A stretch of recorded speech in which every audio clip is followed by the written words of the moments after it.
Hey guys, welcome to Bonehead Truckers. On Friday, truck driver indicted in fatal I-20 North Texas crash that killed 5. This is on WFAA. We've been covering this for the last month. The grand jury also indicted a company official from Hope Trans for not, let's see, it says the company the driver was working for on a felony forgery charge. It was forgery in connection with the truck's falsified registration known as a cab card, according to the source with knowledge of the investigation. Obviously, that name hasn't been released. I kind of have a feeling which name that is, but I mean, all the stuff that I've seen multiple names, and there's a lot of question marks. Okay, I don't even know if that person is here in the country, but I'm sure we'll see that come out, who that is. And this was the bad wreck on I-20 near Terrell, Texas, and Wills Point, right out that way, where this Cuban driver for Hope Trans LLC, he claims he fell asleep, ran over people, killed 5 people, including 4 of those people were in the same vehicle. Okay. A grandfather, a father, a mother, a brother, and the lone survivor in that car was the daughter, and she lost a leg in it. And then also a lady, Nicole Gregory, 49, out of Dallas, was also killed. Guys, I have never, ever had something on my channel receive as much attention as this. Okay, I'm not talking about views. I'm talking about the people who have reached out to me. The people, news media, including WFAA, which WFAA Channel 8 out of Dallas is doing a great work covering this. I mean, you will not find better coverage than on WFAA Channel 8 out of Dallas on this wreck.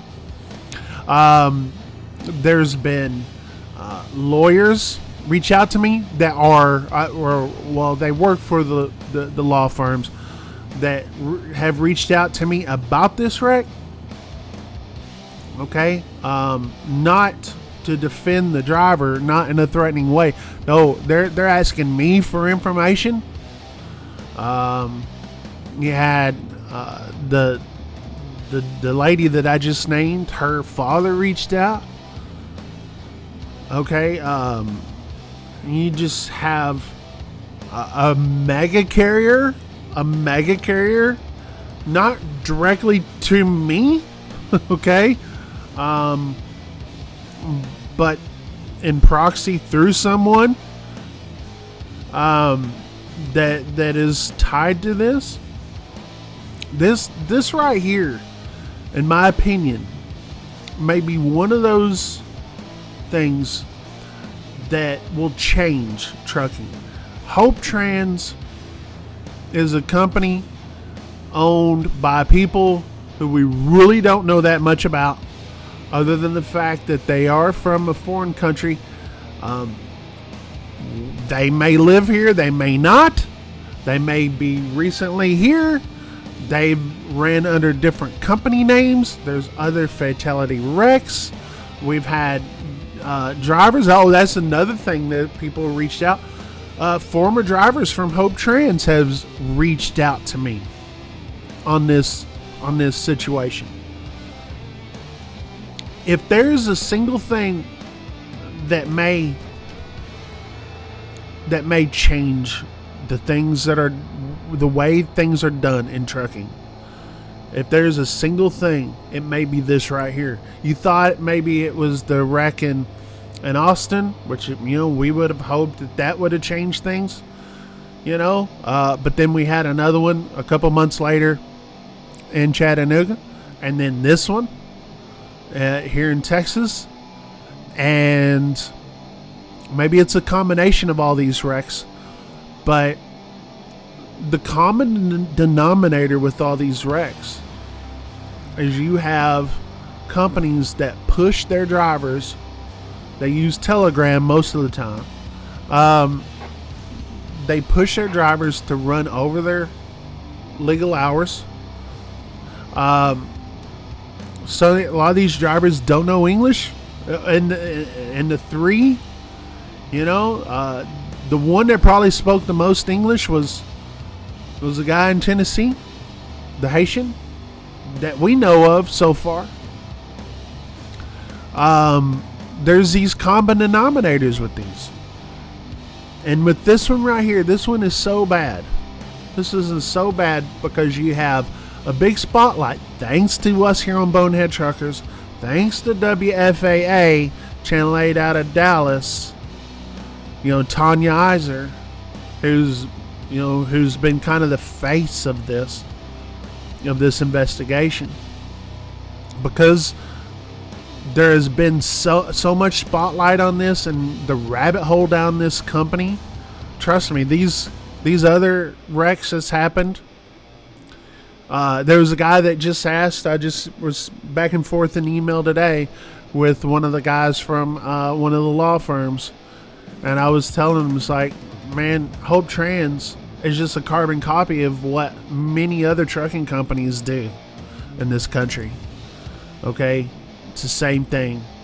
Hope Trans is just another one. They all do this. I say all. These companies that come out of, I would say all, there's a lot of good owners that come out of Eastern Europe, Western Asia, that part of the world that come here and do a legit job. So we can't say all of them. But the bad actors, there's a lot of them. Okay? And they get in a bad wreck, and then the driver takes the heat of it. Okay?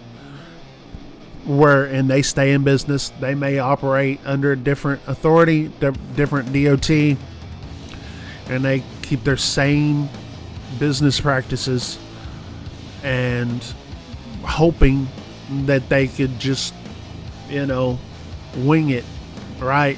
I don't know what goes through these guys' minds. All I could say is that and I hate that you have a bad accident like this, and it kills people. It affects people's lives forever.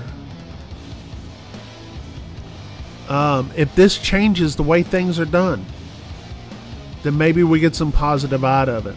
That's the reason why I'm cooperating with any law firm, any media organization,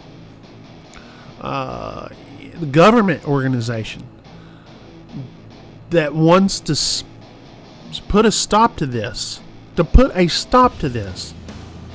I'll do what I can. Obviously, I don't get all my information all by myself. It's a bunch of people that kind of put into this. Obviously, Tanya Iser and WFAA, but also people on X, the independent investigators like maybe Danielle, Sarah Fields, and others that I use a lot of their data that they figure out, and I put it together in a video, and I put it to you guys out here on YouTube. Okay, so even though when this wreck first happened, it was hard to find the DOT number, and we found one shot that did, and once we found that one shot, that one video that had the DOT number, it was just rabbit hole city.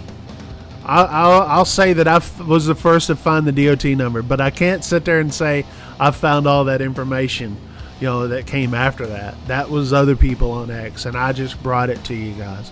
And a lot of that information, I have to be careful about what I release, okay? Because there's so much now on this that, Hope Trans is fighting back. Brokers, that may be involved in this, they're covering their tail, and it's just like you really have to be, you really have to pay attention and be careful about what information that you put out here. Okay, main thing is that we know the driver got indicted on Friday and looking to face 5 counts of manslaughter This guy's from Cuba. Here, he works for Hope Trans. And Hope Trans is in a lot of trouble. This driver is in a lot of trouble, which they should be, because people lost their lives and running in a way that they shouldn't be running. And they know it. That's the thing. They know it. When you're a truck driver, you know it. Okay? This is nothing like, oh man, I didn't know that the hours of service couldn't be changed. I didn't know that ELDs were supposed to run. I didn't know I was supposed to drive tired. If you're a company, so I didn't know I could go and, change the logs and change the dates on these documents. I didn't know I could do all these things. Yeah, you know it. That's the thing. You know it. If you're in the trucking industry, these guys know that they were doing wrong. These guys know it. And as a driver, as a former driver, I consider myself always a driver, but a driver of 20 years, if I did something wrong, I knew it. Okay? I know what the laws are as a truck driver. I know what the rules and regulations are as a truck driver. Whether I choose to obey them, that's a human human choice. Okay? Now let me just say this, drivers, CYA. If you're at a company that pushes you to run like this, I would get away as fast as you can shake a stick. Find you a company that promotes safety, promotes the rules and regulations, okay, and don't bend them. Okay? There's companies, good companies out here that want and desperately trying to make it because they're doing things right with integrity. It's these companies right here that are ruining trucking and then ruining lives out there on the road. Bonehead Truckers, we're gone.